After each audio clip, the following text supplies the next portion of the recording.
Hola. Hoy nos metemos de lleno en unos documentos, densos pero fascinantes. Los currículos oficiales de Ecuador para la EGB, la Educación General Básica, y el BGU, el Bachillerato General Unificado. Eso es. Tenemos los textos principales y también otros más recientes, ¿no? Unos que priorizan competencias, otros sobre temas como seguridad vial, educación financiera. Sí, las llamadas inserciones curriculares. Es bastante material, la verdad. Un buen montón, sí. Pero ahí está, digamos, la filosofía de cómo se quiere formar a los jóvenes ecuatorianos. Exacto. Son la hoja de ruta oficial. Definen el qué, el cómo y el para qué de la educación obligatoria allí. Y nuestra misión hoy es justo esa, intentar desgranar un poco todo esto, a ver qué tipo de estudiante buscan, cómo intentan equilibrar una estructura común con la necesidad de adaptarse a cada chico, a cada chica, a cada cole. Pues sí, porque ahí está la clave, yo creo. En ese equilibrio entre dar una guía clara y, no ahogar la realidad del aula. Vamos a ello. Para empezar, me llama la atención eso del perfil del bachiller ecuatoriano. Suena importante. No es solo una lista de cosas que saber, ¿verdad? No, ¿qué va? Es mucho más ambicioso. Es como el faro, la brújula que guía todo el sistema educativo. La brújula. Sí, porque define las capacidades, claro, pero también los valores. Justicia, innovación, solidaridad. Lo que se espera que un estudiante haya desarrollado al acabar. Entiendo. No se trata solo de preparar para la universidad o para un trabajo, que también, sino para ser ciudadanos activos, críticos, comprometidos. Es una visión, de desarrollo integral de la persona. ¿Sabes cómo decir? Este es el tipo de persona que queremos ayudar a formar. Vale. Y para llegar ahí, los documentos hablan de aprendizajes básicos. Y aquí hacen una distinción curiosa. Imprescindibles y deseables. ¿Por qué? No es todo importante. Hombre, claro, que todo tiene su valor, pero la idea es priorizar. A ver, los imprescindibles son la base irrenunciable. ¿Irrenunciable en qué sentido? Pues son esos aprendizajes que se ven como cruciales para que cualquiera pueda participar plenamente en la sociedad, para entender el mundo, para poder seguir aprendiendo toda la vida. Son clave también para la equidad, ¿sabes? Para intentar que de dónde vengas no marque tanto tu futuro educativo. Vale, son como los cimientos, entiendo. ¿Y los deseables? ¿Son menos importantes? No diría menos importantes, pero sí que se pueden abordar con más flexibilidad. Quizás no son tan determinantes para esa ciudadanía básica o para la equidad más inmediata. Son valiosos, enriquecen, pero... Pero no pasa nada si no llegas a todo. Exacto. Esta distinción, como explican ellos mismos, surge para no sobrecargar el currículo. Con tantísima información hoy en día, es imposible enseñarlo todo. Hay que decidir qué es lo esencial, lo que de verdad marca la diferencia. Y pensando también en eso, en que aprendemos toda la vida, no solo en el cole. Tiene lógica, sí. Evitar esa sensación de agobio, de lista interminable de temas. Ahora, si miramos la estructura, a primera vista parece bastante tradicional, ¿no? Áreas como ciencias naturales, sociales, lengua. Sí. Luego asignaturas dentro, historia, biología, matemáticas. Bloques curriculares, destrezas con criterios de desempeño. Parece todo muy pautado. Sí, esa estructura existe y da una hoja de ruta, claro. Da coherencia al sistema. Los bloques agrupan esos aprendizajes básicos de los que hablábamos, siguiendo la lógica de cada materia, y los criterios de evaluación pues marcan qué se espera que los estudiantes consigan. Ofrece un marco común. Pero, y aquí viene lo que me parece más interesante y quizá un poco contradictorio al principio, se insiste muchísimo en la flexibilidad y en la autonomía de los centros y de los profes. Ajá. Por ejemplo, en Educación Cultural y Artística, la ECA, dicen literalmente que es una propuesta abierta y flexible que orienta pero no limita. A ver, ¿cómo encaja esa flexibilidad tan grande con una estructura que parece tan definida? ¿No es un lío para el profesorado? Pues mira, yo creo que más que un lío es una necesidad. Es el punto clave, de hecho. Esa flexibilidad es lo que permite que la enseñanza, digamos, cobre vida y se adapte al contexto real. Al contexto. Claro, a la cultura local, a los intereses de los chavales, a sus distintas formas de aprender. Sin esa flexibilidad, el currículo sería como un corsé imposible de aplicar en un país tan diverso como Ecuador. Ya. Permite al docente ser un profesional reflexivo, que toma decisiones, que adapta, que no es un mero aplicador de recetas. E incluso abre la puerta a que los propios alumnos propongan proyectos o temas. Fíjate qué importante. Entonces esa flexibilidad es como la puerta de entrada para poder atender a la diversidad de verdad, para la inclusión, para adaptar la enseñanza a estudiantes con distintas capacidades, ritmos, necesidades. No, se acerca a lo que ahora llamamos diseño universal para el aprendizaje, el DUA, aunque quizás no usen ese nombre exacto todo el tiempo. Es la condición necesaria para poder aplicar los principios del DUA, o sea, ofrecer múltiples formas de presentar la información, permitir distintas maneras para que los estudiantes demuestren lo que saben y buscar diferentes formas de motivarlos, de conectar con sus intereses. Claro. Al permitir adaptar metodologías, materiales, tiempos, pues facilitas que todos, incluidos aquellos con necesidades educativas especiales, las NE, puedan participar y aprender de verdad. Evita esa idea de talla única, de que solo hay una forma de enseñar y aprender. Pongamos ejemplos, que creo que así se entiende mejor. En ECA, Educación Cultural y Artística, que mencionabas antes, dicen que importa más el proceso, la experiencia que se vive, que el producto final perfecto. Eso es. Hablan de conectar el arte con la vida, con las emociones, con la identidad de cada uno. Mencionan investigar mitos locales, crear instalaciones entre todos. Suena muy diferente a la típica clase de dibujo de «copia esto». Totalmente. El foco está en la vivencia, en la exploración personal y colectiva. Se busca que el estudiante conecte con la cultura, la suya propia y la de otros, de forma significativa, que use el arte para expresarse, para entenderse a sí mismo y al mundo que le rodea. Ajá. No se trata tanto de formar artistas profesionales, aunque se apoyar a quien tenga ese interés, claro, sino de desarrollar la sensibilidad, la creatividad, el pensamiento crítico, a través de las artes.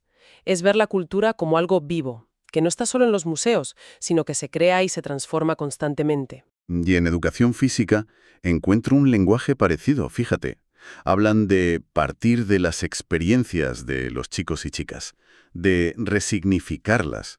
Mencionan ejes como la construcción de la identidad corporal o las relaciones entre prácticas corporales y salud. De nuevo, parece que va más allá de simplemente hacer deporte o gimnasia. Así es. El objetivo no es solo mejorar una habilidad motriz concreta, que también, sino que la actividad física sea significativa, placentera, saludable, para que la mantengan a lo largo de la vida, que no la abandonen al salir del instituto. Claro, que le vean el sentido. Eso. Se busca entender el para qué de moverse, conectar el cuerpo con las emociones, con la salud, con cómo nos relacionamos con los demás. Por eso la progresión es flexible. Se puede empezar con juegos más libres, luego introducir reglas, estrategias, cooperación, reflexión sobre lo que se hace y se siente. Siempre partiendo de lo que el estudiante ya sabe y siente respecto a su cuerpo y al movimiento. Es muy experiencial. Y esta idea de adaptar al aprendiz, de partir de donde está, se ve en otras áreas, ¿no? En lengua y literatura se habla mucho del enfoque comunicativo. Lo importante es saber usar la lengua en situaciones reales, no solo saberse la teoría. Exacto. Y en inglés mencionan el scaffolding, el andamiaje, y enfoques centrados en el aprendiz, el learner-centered approach. Y también eso de crear entornos ricos en alfabetización. ¿Qué significa esto en la práctica diaria del aula? Pues son principios pedagógicos muy ligados a la inclusión y al DUA, efectivamente. El enfoque comunicativo significa que aprendes una lengua usándola para comunicarte de verdad, para hacer cosas con ella, no solo estudiando listas de verbos o reglas gramaticales aisladas. Vale. El scaffolding o andamiaje es fundamental. Es como poner ruedines a la bici.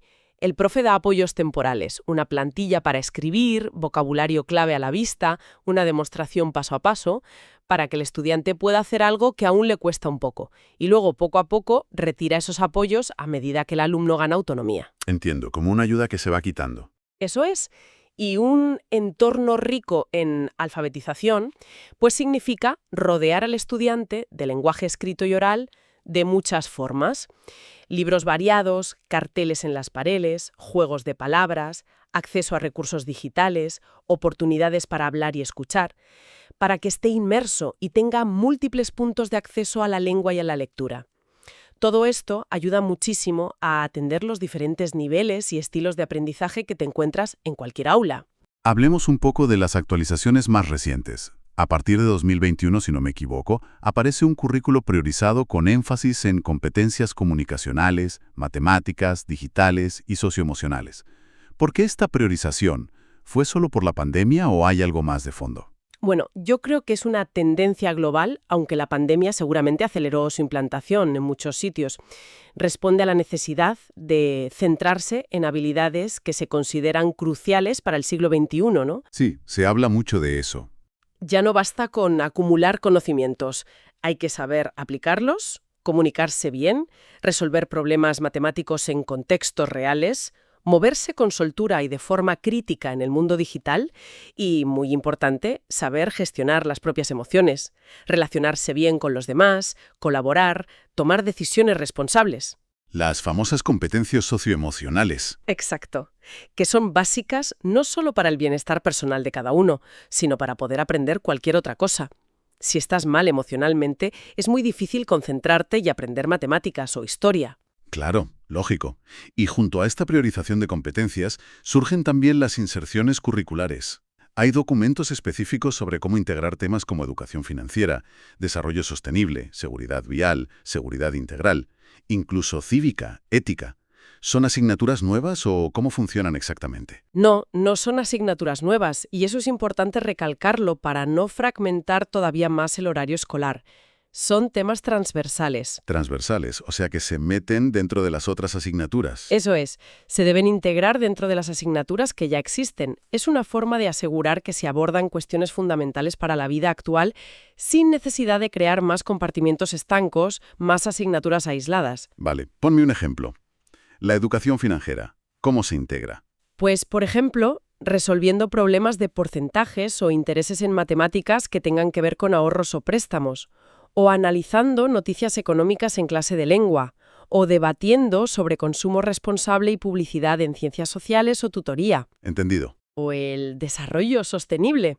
Se puede estudiar desde la biología, hablando de ecosistemas, desde la química, viendo la contaminación, desde la historia, analizando la relación entre sociedad y naturaleza a lo largo del tiempo, desde la ética, debatiendo sobre la responsabilidad con las generaciones futuras. O sea que se aprovechan las materias existentes para tratar estos temas relevantes. Exacto.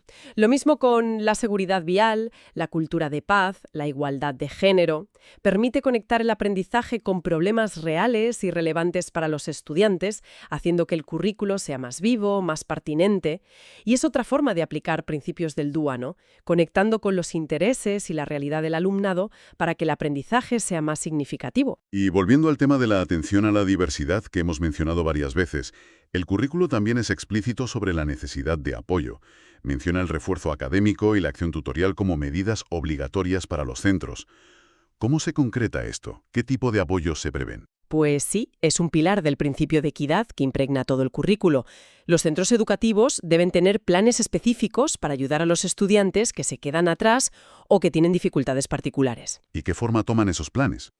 Pues pueden ser diversas cosas, clases de apoyo fuera del horario lectivo, con el mismo profe u otro especialista, tutorías individuales, ya sea con docentes o con especialistas como psicólogos educativos o orientadores si hace falta, o incluso diseñar planes de estudio específicos para trabajar en casa con apoyo de las familias. Ya veo. La idea es poner rampas, si seguimos con la analogía de la accesibilidad y el DUA.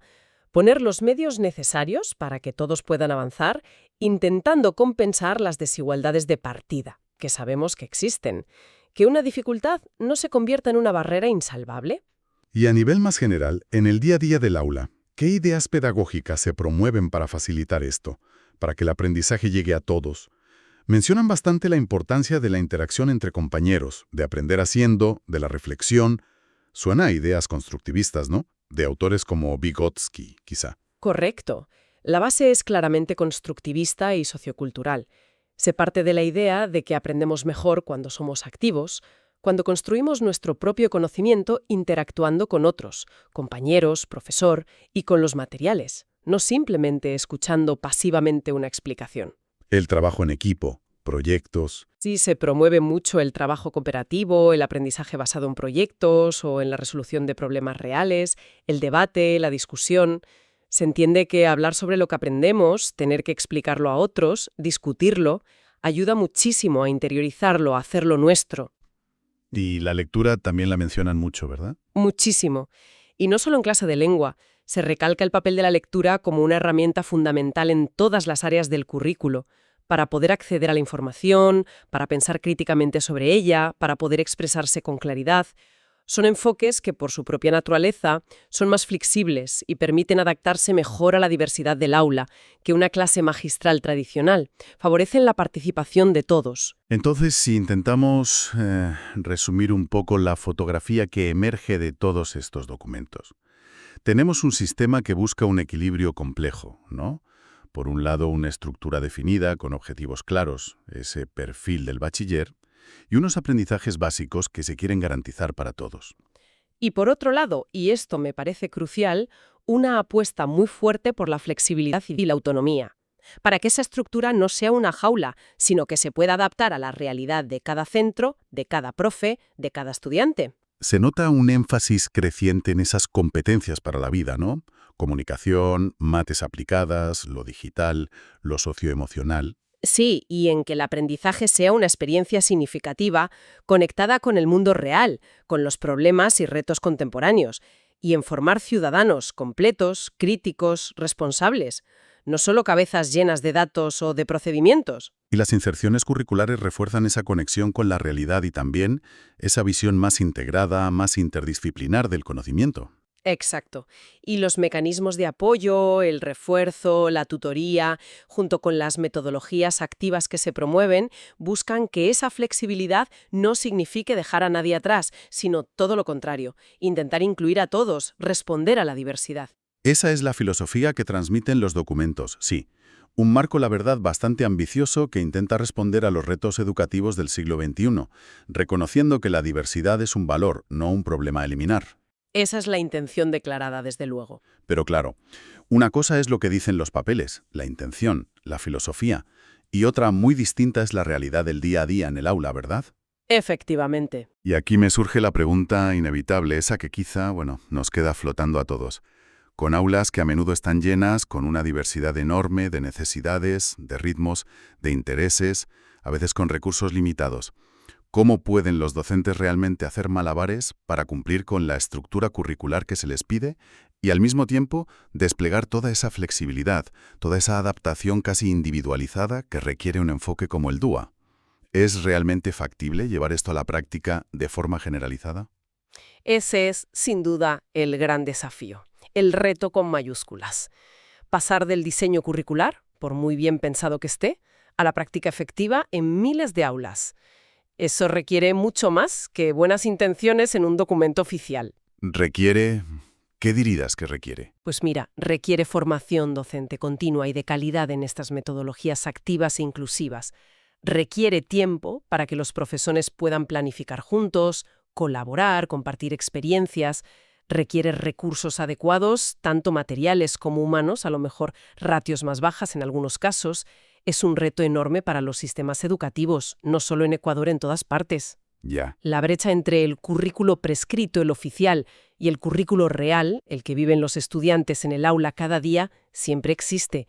Y cerrarla, o al menos reducirla, es un trabajo constante, difícil, que implica a toda la comunidad educativa. Un desafío enorme, como dices, pero fundamental si de verdad se quiere una educación de calidad para todos.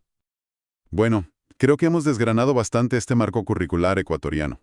Esperamos que este análisis haya servido para entender mejor sus intenciones, su estructura y también su complejidad. Esperemos que sí.